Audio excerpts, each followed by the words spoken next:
जय माता दी। हर हर महादेव। स्वागत है आप सभी का आपके अपने चैनल हमारे संस्कार में। आज हम आपके लिए लेकर आए हैं दुर्गा सप्तशती का सार। अगर आपके पास समय का अभाव है तो दुर्गा सप्तशती को इस तरह से समझें जिससे कि आप उसके बारे में जान भी पाएंगे और पूरी तरह से समझ भी पाएंगे।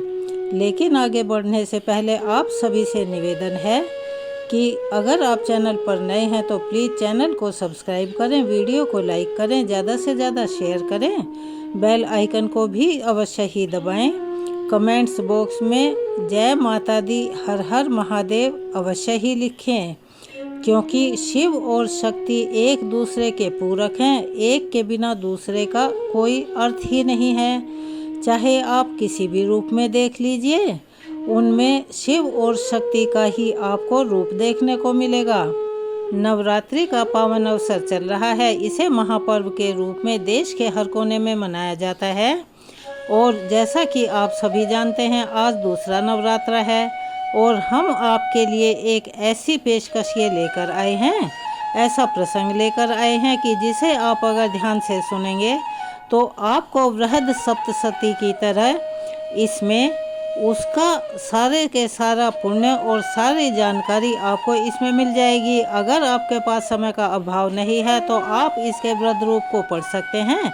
हमारी यह वीडियो गागर में सागर का काम करेगी और आपको दुर्गा सप्तशती के बारे में पूर्ण जानकारी देगी और उसका पुण्य भी प्राप्त करवाएगी।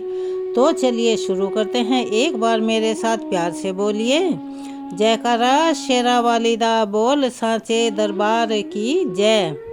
इस वीडियो को इस रूप में बनाने का हमारे दिमाग में आया, यह एकमात्र संयोग नहीं है।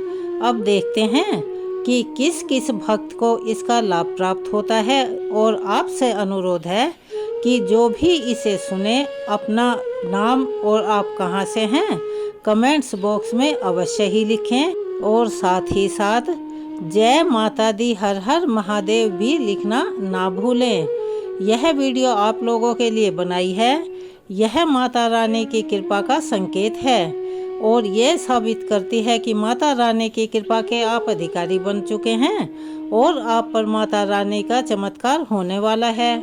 क्योंकि दुर्गा सप्तशती को यूं ही नहीं कहा गया, वह 700 मंत्रों का एक बहुत बड़ा महासेतु है। यह वह पाठ है जो आत्मा को शक्ति देता है और जीवन के हर शत्रु को शांत करता है। क्योंकि हमारे जितने भी ग्रंथ हैं उनमें हमारी समस्याओं को ही वर्णित किया गया है और वो किसी के जीवन में छोटे रूप में हो सकती है, किसी के जीवन में बड़े रूप में हो सकती है। ओम ऐं ह्रीं क्लीं चामुंडाय विच्चये।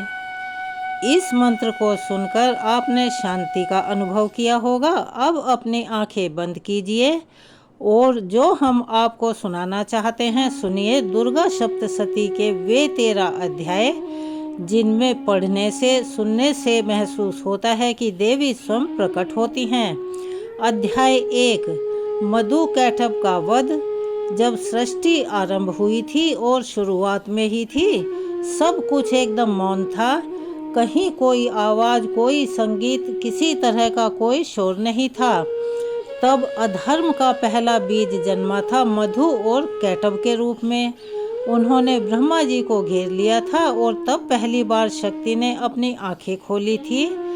या देवी सर्वभूतेषु शक्ति रूपेण संस्थिता, नमस्तस्यै नमस्तस्यै नमस्तस्यै नमो नमः। जो शक्ति के रूप में हर प्राणी में स्थित है उन्हें बारंबार नमन है। यह अध्याय हमें यह सिखाता है, इस अध्याय का सार यह है, जब भी ज्ञान के ऊपर अज्ञान हावी हुआ है यानी कि उसने हमला किया है, तब हमारे अंदर की या जो भी एक जीवित प्राणी है उसके अंदर की शक्ति जागृत होती है। यह अध्याय महाकाली के जागरण का प्रतीक है। अध्याय 2, देवताओं का विलाप और देवी का उन्हें आश्वासन देना। जब राक्षसों के भय से, उनके आक्रमण से, उनके उत्पातों से देवता हार चुके थे, इंद्र आदि का सिंहासन भी छीना जा चुका था। देवताओं ने तब हार कर माँ दुर्गा को पुकारा और कहा कि माँ, आपने हमें ये वचन दिया था कि जब भी हम मुसीबत में होंगे आप हमारी सहायता करेंगी। देवी ने देवताओं की पुकार सुनी और अपना वचन निभाया। नमस्तस्ये महामाया श्री पीठे सुरपूजते शंख चक्र गदा हस्ते महालक्ष्मी नमोस्तुते। हे महामाया, हे महालक्ष्मी, हमें विजय दिलाइए। यह अध्याय दिखाता है और हमें सिखाता है कि जब भी हम उस शक्ति को श्रद्धा भाव से पुकारते हैं तब शक्ति कोई कारण ही नहीं कि उत्तर ना दे, वह अवश्य उत्तर देती है। अब चलते हैं अध्याय 3 की तरफ, जिसमें वर्णन है महिषासुर के वध का। जब अहंकार साक्षात रूप में महिषासुर बन गया और उसने देवताओं को रोन डाला, तब शक्ति ने वह रूप लिया जिसे ब्रह्मांड भी सहन नहीं कर पाया। महालक्ष्मी सिंह पर सवार वीरता की मूर्ति के रूप में उठ खड़ी हुई और उन्होंने सभी दैत्यों को कुचल कर रख दिया। देह सौभाग्यम आरोग्यम देहे में परम सुखम रूपम देहे जयम देहे यशो देहे द्वेषो जह दुर्ग स्मरता हर्ष भीति शेष जंतो स्वस्थः स्मरता मति मतिव शुभधा दासी। यह अध्याय हमें बताता है और सिखाता है मालिक बन चुके अहंकार को, जो कि इंसान को इंसान नहीं रहने देता। केवल आंतरिक शक्ति और सामर्थ्य ही उसको हर सकता है। यह चरित्र विजय, सौंदर्य, आरोग्य और यश की प्राप्ति का प्रतीक माना जाता है। अब आता है अध्याय 4, देवी की स्तुति और चंड मुंड का वध।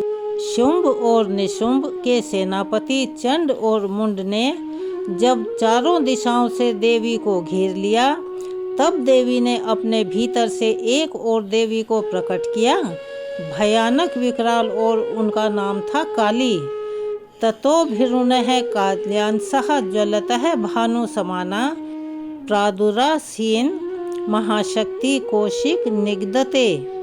कौशिक देवी से विकराल काली प्रकट हुई। सा खड्ग मुंडालिका कया चंडम चमुंडमेव च प्रसाद सिंह आरोह्य न्यता स्तुति मुत्तमाम। काली ने दोनों असुरों का वध किया और देवी को चामुंडा की उपाधि मिली। यह अध्याय हमें सिखाता और बताता है कि जब परिस्थिति विकराल हो जाए यानी काबू से बाहर हो जाए, तब भीतर की शक्ति को विकराल बनाना पड़ता है। अगर हम वहां हार गए या शक्ति हार गई तो हम कभी भी अज्ञान या अन्याय पर विजय प्राप्त नहीं कर सकते। अध्याय 5 में रक्त बीज की उत्पत्ति और संकट। अब युद्ध और गहरा हो चला था। शुंभ निशुंभ ने भेजा रक्त बीज को। रक्त बीज एक ऐसा राक्षस था, उसे वरदान था कि जब भी वो घायल होगा या कहीं से भी उसके रक्त की बूंद टपकेगी, अगर वो पृथ्वी पर गिरी तो उससे जितनी बूंदें गिरेंगी उससे एक नया रक्त बीज पैदा हो जाएगा। तो इस बात को सोचकर देवताओं में भय की लहर दौड़ रही थी। सब तरफ भय फैला हुआ था। ततो धावत सरी पंजघाम सुर सुरेश्वर रक्त बीजो महावेगम तदा देव्या समन्तता। रक्त बीज ने सब तरफ से देवी पर आक्रमण कर दिया। यह अध्याय हमें बताता है और दिखाता है और समझाता है। कुछ समस्याएं ऐसी होती हैं जो बार बार जन्म लेती रहती हैं, जिन्हें हमें अपने जीवन में उनका सामना करने के लिए बहुत हौसले और बुद्धि की ज़रूरत होती है। केवल शक्ति ही उनका स्तोत्र को नष्ट नहीं कर सकती। अध्याय 6 रक्त बीजवध और काली का प्रचंड तांडव। अब देवी ने लिया काली का रूप। उसके चरम उत्कर्ष की बात हम आपको बताने जा रहे हैं और कहा, मैं उसकी एक भी रक्त की बूंद जमीन पर नहीं गिरने दूंगी। हर रक्त की बूंद को पीती जाती थी। तब रक्त बीज की यह लीला समाप्त हुई। साच पात उत्पत्त पुनः पुनरिंदम रक्तम पतिः चाशेषम रक्त बीजस संयुगे ततो भवत तत्र महो महासत्व वर्चस रक्त बीजम हतम। जात सुरा परम दुंदभ देवी ने युद्ध में रक्त बीज को पराजित किया और देवताओं ने देवी की स्तुति की।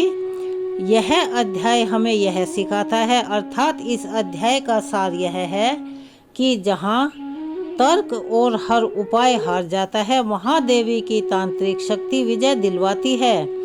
अध्याय 7 निशुंभ का वध और चंडी और काली का संग्राम चरम पर था। निशुंभ अपने अभिमान, अपने बल, अपने मंत्रों के साथ देवी पर टूट पड़ा, लेकिन चंडी युद्ध की देवी थी।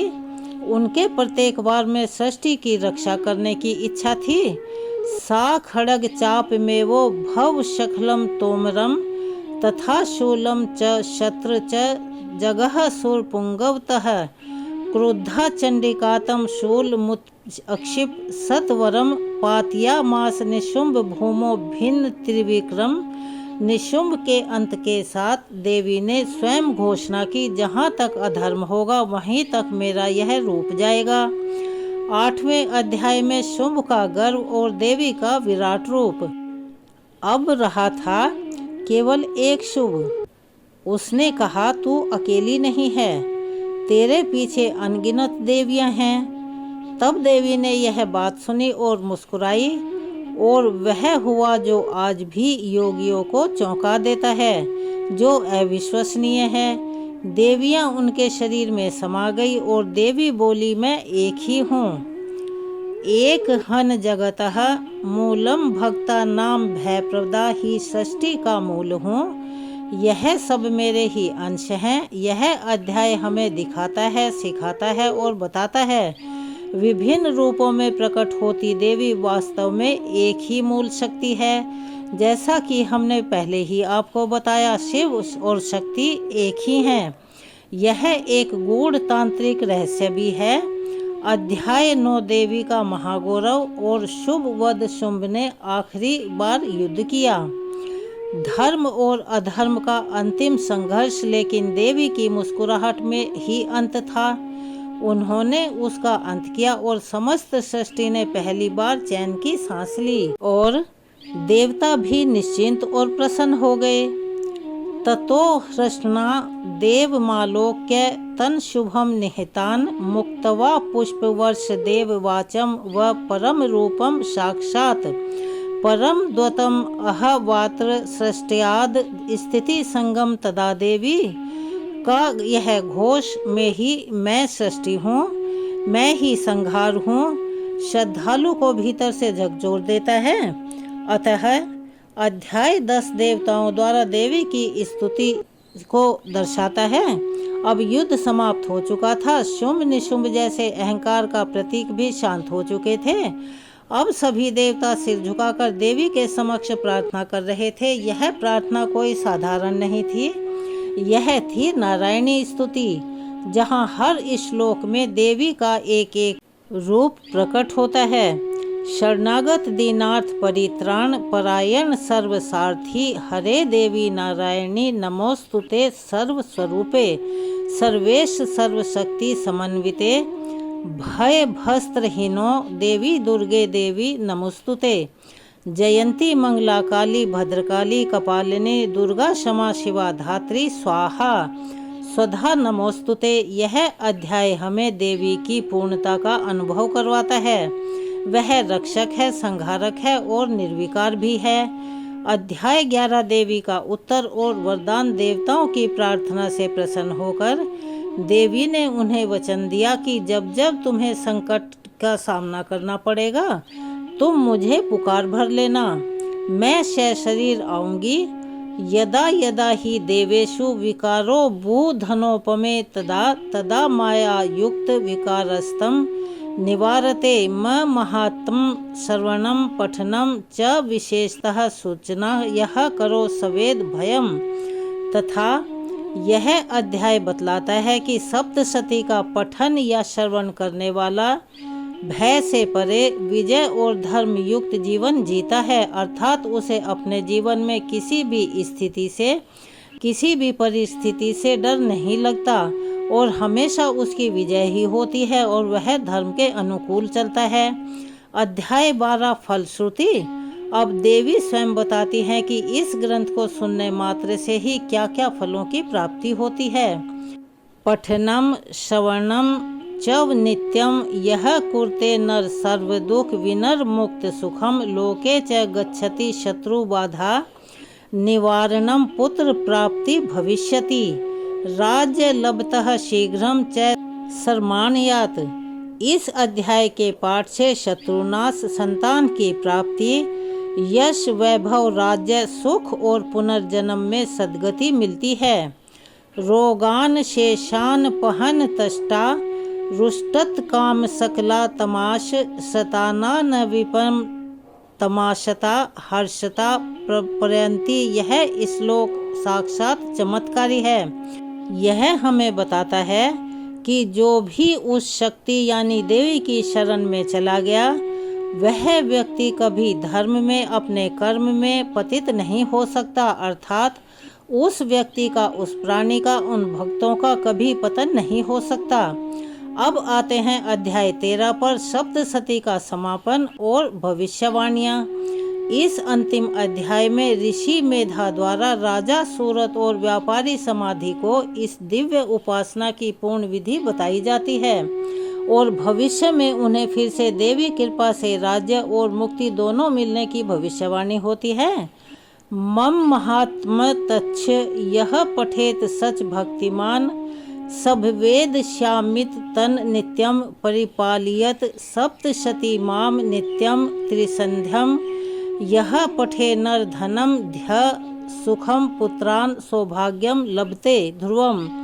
यह अध्याय हमें सिखाता है कि श्रद्धा और निष्ठा से किया गया पाठ, जिसमें विश्वास का होना जरूरी है, न केवल हमारे आज के वर्तमान को बदलता है बल्कि भविष्य भी उससे अपने आप ही बदल जाता है। दुर्गा सप्तशती कोई कथा मात्र नहीं है, यह 700 मंत्रों का ऐसा बीज मंत्र है जो आपके जीवन की हर बाधा, हर समस्या, हर कष्ट को काट सकते हैं, उन्हें हर सकते हैं। अगर आपने इन 13 अध्यायों को श्रद्धा से सुना है तो अब देवी आपके जीवन में अपनी कृपा बरसा चुकी हैं और आपके साथ वो हर समय खड़ी रहेंगी। अतः आपसे हाथ जोड़कर निवेदन है कि इस वीडियो को जितना भी ज़्यादा से ज़्यादा शेयर कर सकें उतना शेयर करें ताकि इसका लाभ और लोगों को भी मिल सके। मिलते हैं अगली वीडियो में। धन्यवाद।